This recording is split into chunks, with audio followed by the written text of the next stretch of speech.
Assalamualaikum warahmatullahi wabarakatuh. Selamat malam.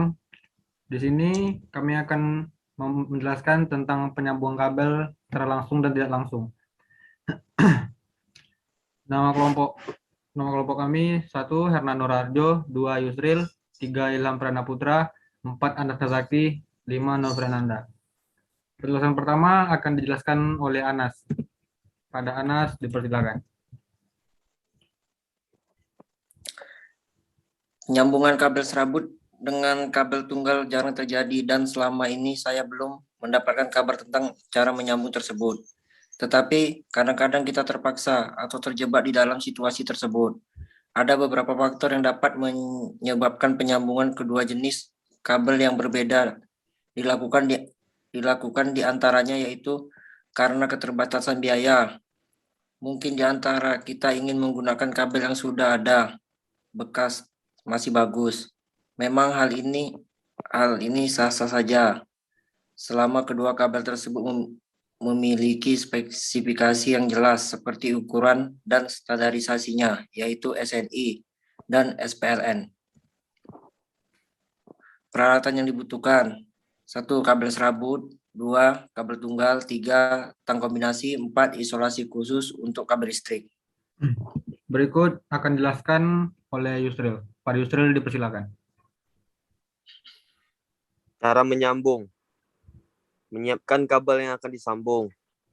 Siapkan kedua ujung kabel yang akan disambung, yaitu kabel serabut dan kabel tunggal. Lalu kupas pelapis atau isolator pada kedua kabel sampai terlihat kawat tembaga yang ada di bagian dalam kira-kira sepanjang 2-4 cm. Pilin atau pelintir kabel serabut agar menyatu sehingga memudahkan dalam proses penyambungan. Dekatkan kedua kabel sehingga terlihat seperti berdampingan. Pada posisi ini terletak kedua kabel sejajar.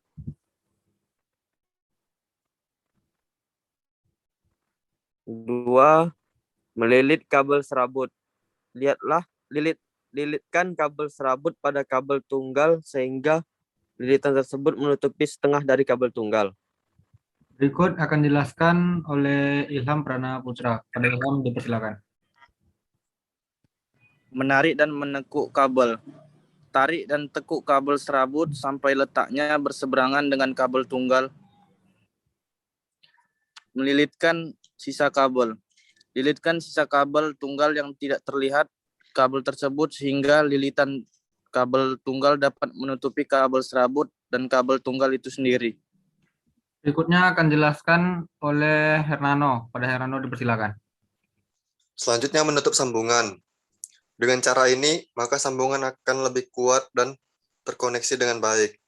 Untuk menjaga agar sambungan tidak membahayakan, maka lapislah sambungan dengan isolasi. Dengan beberapa pedoman penyambungan seperti di atas, semoga dapat menjawab pertanyaan yang sering muncul saat kita akan menyambung kabel yang berbeda jenis, yaitu antara kabel serabut dengan kabel tunggal. Penjelasan di atas mengenai penyambungan kabel secara langsung. Berikut penjelasan penyambungan kabel menggunakan alat bantu. B. Sambungan piktil.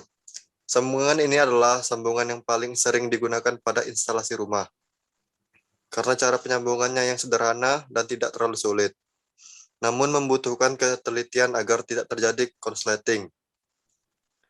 Teknik penyambungannya itu dengan cara mengupas kabel sepanjang 2-3 cm dari masing-masing kabel, lalu jepit kabel pada kedua pangkal kupasan dengan menggunakan tang. Berikut akan dijelaskan oleh saya sendiri.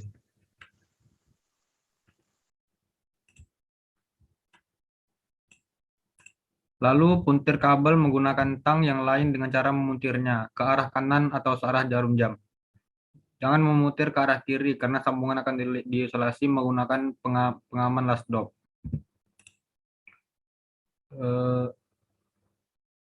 Alat bantu yang digunakan: 1. Tang. Tang adalah salah satu hand tool yang memiliki fungsi utama sebagai penjepit atau penahan benda kerja. 2. Lasdop. Fungsinya untuk menutup sambungan kabel atau pelindung kabel sambungan. Caranya tinggal diputar-putar penutup kesambungan kabel hingga terkunci dengan kencang. Sambungan lebih aman, tahan lama, dan daripada isolasi biasa. Terima kasih. Sekian dari presentasi kami. Assalamualaikum warahmatullahi wabarakatuh. Waalaikumsalam warahmatullahi wabarakatuh.